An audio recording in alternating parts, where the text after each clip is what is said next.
Hello, I'm Evan Brand, Certified Functional Medicine Practitioner, talking with you today about H. pylori. This is a common bacterial infection that can cause a huge amount of suffering and can be a major roadblock to achieving optimal health. If you're somebody who's like, I don't care, I'm not here to achieve optimal health, I'm just suffering, okay, fine, this video still applies because what we're going to talk about can help prevent you from having gastric ulcers, gastric cancer, damage to your esophagus, bacterial overgrowth, candida, parasite infections, joint pain, autoimmune diseases. We could say all of these could stem from the first domino effect happening, which is picking up an H. pylori infection. If you look up an image of H. pylori, it almost looks like a jellyfish. I'll put a picture up here. It's got a little tail to it, and this tail allows it to dig and burrow itself into your intestinal wall, into your stomach lining. And what that does is it creates inflammation, which then separates the tight junctions in your gut barrier, creating intestinal permeability, some call leaky gut. Once that happens, undigested food particles can now enter through these gaps, get into your bloodstream, and cause the whole list of issues that we just discussed. So one mechanism that it does here is it damages the parietal cells. Now these parietal cells are what make stomach acid. And so if you get an H. pylori infection, whether it was passed to you via kissing, sharing cups or spoons with a family member who was infected, your HCl levels are going to drop. Now HCl is hydrochloric acid. This is very important for breaking down and pulling apart your dietary proteins and turning those into amino acids, which then create neurotransmitters.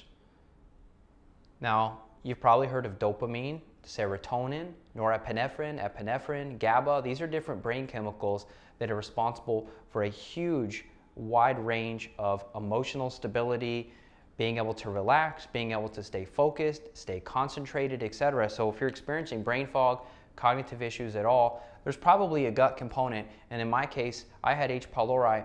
My brain was terrible. I couldn't focus. I lost 25 pounds without trying. Some may say, oh, weight loss. That sounds good. Give me some H. pylori. I'll lose weight. No, this is not a way that you want to lose weight. You're starving from the inside out, because once this HCl level drops, now all of a sudden your stomach becomes a higher pH. So a very low stomach acid, a pH of around 1.5 to 2, that's very acidic. That's what you want. So that if you cut a hole in your stomach and the acid dripped out, it would burn a hole through your shoe. That's what you want, because that takes your proteins and pulls them apart and turns that into usable amino acids to fuel your brain chemistry. So if that high pH, let's say you're at a 4 or a 5, now all of a sudden you don't have enough acid to neutralize candida and bacteria that you get exposed to from soil and food and water, and now all of a sudden you develop SIBO, small intestinal bacterial overgrowth.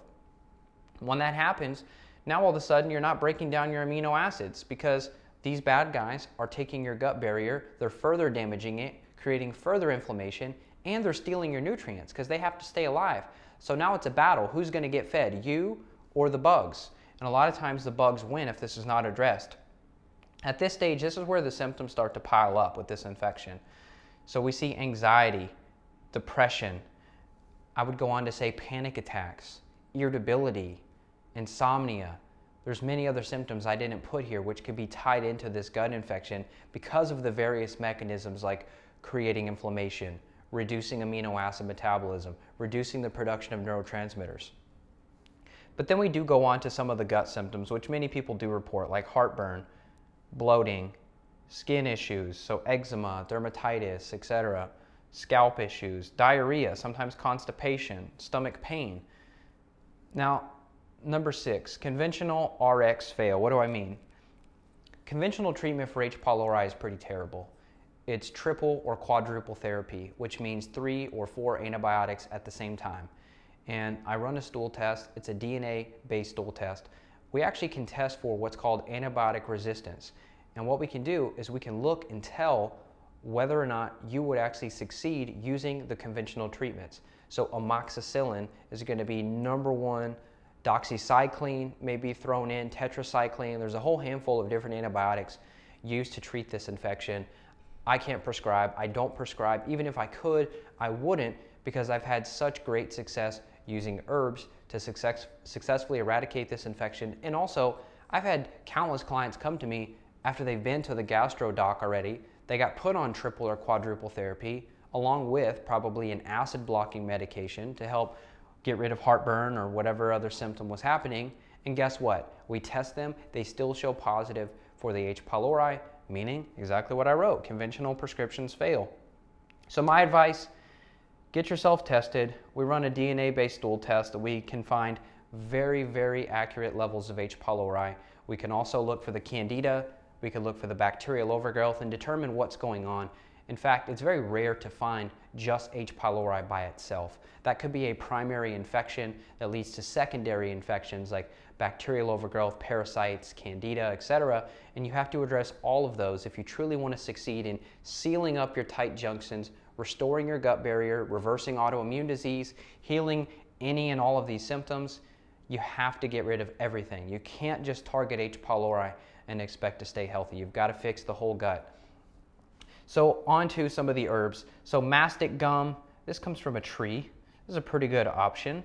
Berberine can be a good option. It can help with H. pylori. Berberine can also help with some of the other bacterial species we find. Olive leaf, very good antifungal, antiviral.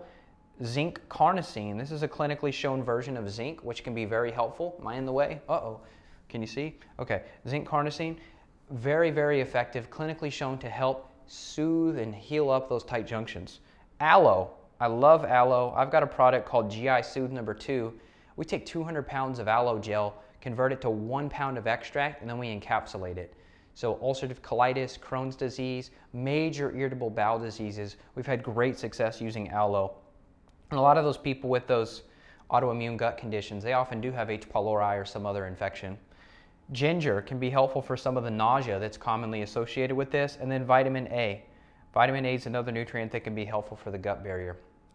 So this is Evan Brain signing out. I hope this was helpful. Like I said, I suffered from H. pylori. It took me a while to figure it out. I just needed to get the proper testing done. I went through the conventional route, got referred from the standard medical doc to the gastro doc, went in for the barium x-ray where you drink a terrible solution. They x-ray you, they look for ulcers, they don't find anything, so then they say, well, nothing we can do. Here's an acid blocker. I said, no thanks. And then I got the real testing done. I used herbs, successfully eradicated not only my H. pylori infection, but I had candida overgrowth. I had several other species of bacterial overgrowth. I had 2 parasites, one called Giardia, another called Cryptosporidium, and several different viruses that were activated due to my immune system being compromised by these infections. So if I can do it, you can do it. I work with people around the world. So if you need help, don't hesitate. Click here. You can learn more about working with me or my staff. We'd love to help you across the world. Take care. Bye-bye.